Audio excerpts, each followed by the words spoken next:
And I am Missy Hawkins, and we are moving right along this afternoon. Now, I have on the phone with me Yukon Quest winner, Hugh Neff. Hey, Hugh. How you doing, Missy? I am doing pretty good. Now, first and foremost, let me say congratulations on the big win. Yeah, it was certainly one for the ages. It was something I'm still trying to come to reality with. But we made things happen there at the end. I had my boy Walter up there, and he's the one that got us there and really turned on his engines towards as we got closer to Whitehorse. So Alan Moore and I really had quite the battle coming in the last 10 or 15 miles, but it was a fun time. Now, there had to be a moment when you got the penalty over your axe not being in your pack that you went, oh, good gravy, this is it. Yeah, it was just sort of a hokey situation, but rules are rules, and you got to follow them. And my musher friend from Hawaii, Jaime, had borrowed the axe actually to catch some fish right before I was leaving, and I learned in the future that my race gear for sleds, I'm not even going to touch. That'll stay in the sled, and I'll let the handlers and helpers use other gear. But it was one of those situations you just got to learn from. I think realistically, looking back at it, it actually motivated me more and got me more pumped up. And a half-hour penalty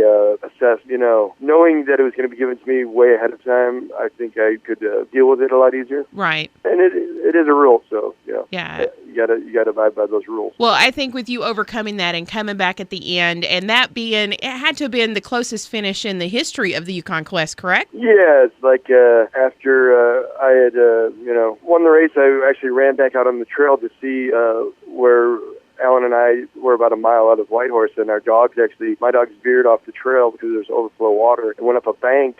Started going up into like an industrial area, and I actually thought that I had lost the race then. So I actually had to run up, turn my leaders around, and fortunately for me, Alan's team that was behind me at the time didn't go down the trail. It actually followed me up off the trail. So after I turned the team around, pulled them across the ice, then he did the same, but that gave me a little bit of a gap there towards the end. Right. And I went back out and looked at the scene of where it happened, and at the same time, Lance, my good buddy Mackie, was coming down the trail. He came in third and did a great job with his younger team. And he had no idea that I won the race. And we're both sponsored by Red Paw Dog Food. And I let him know that Red Paw won again. And then I said, Mackie Swenson, look out, because it was for the Quest. It was a lot of similarities compared with what Lance's dad, Dick Mackie, did when he beat Rick Swenson by a second. So right. For me, 26 seconds felt like a second, to tell you the truth. I mean, I looked back a few times. I bet that is absolutely the truth. Now, you are gearing up now for the Iditarod, correct? Yeah, and I hear rumors that people are starting to call me a favorite or one of the people to look out for. And, media can say what they want, but there's a lot of favorites this year in dog mush, and I just happen to be one of them. And it's an honor to be mentioned amongst a lot of these top mushers. But for people who think there's one musher that, stands out amongst the crowd, there's so many great mushers these days, Missy, that going to be another good show here in a week or so. Absolutely. I agree with you 100%. And I have to tell you, I do an interview each and every week with Mr. Jamie Schwartzwald from CBS 13. And that was one of the things we were talking about last week, was how great it's been watching the Yukon Quest this year, because we've had so many of our local guys that have been up in the front that we've been able to follow real close, and having that interactiveness with Facebook and the other things of being actually to, get reports coming back and forth all along the trail. It was really cool this year. Oh, it's awesome. I think it's just going to get better and better as far as Facebook goes, where the Quest is talking about doing a few more interviews with mushers at checkpoints, and sort of like what the Iditarod does with their insider, and trying to get, the more the general public and fans can view what we're doing out there, the better.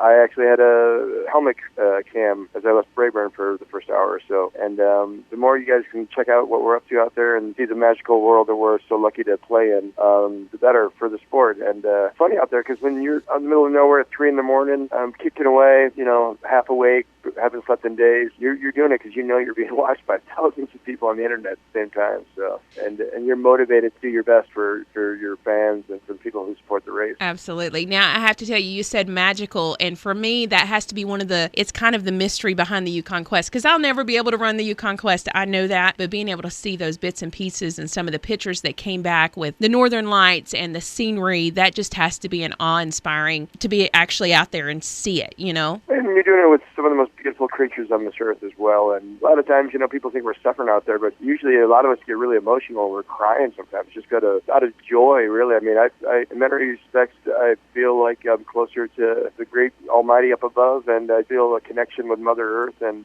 with yourself. You feel alive when it's 20 below and you're at the top of a mountain. You just got done running for 2 miles and your heart's pumping and the northern lights are out. I mean, it don't get no better than that. I bet you are absolutely correct. I can imagine. Well, I want to say thank you so much for coming on the show today, and also heartfelt good luck in the Iditarod, and know that we are going to be following you and rooting you on the whole way. And I want to give a shout out to a good friend of ours, Missy, John P. Larson Johnson, otherwise known as the Fan Man. He supports all the mushers via the internet, and his wife's father is Walter Newman, and he passed away recently. And Walter Newman definitely was part of the team this year. He was, definitely. And I have to say a thank you to him as well, because he kind of arranged for me to be able to get to interview you today. So thank you very much. And again, thank you for coming on the show today. All right. We'll see you on down the road. All right. We're going to get back to your country right here on Chet 93.5.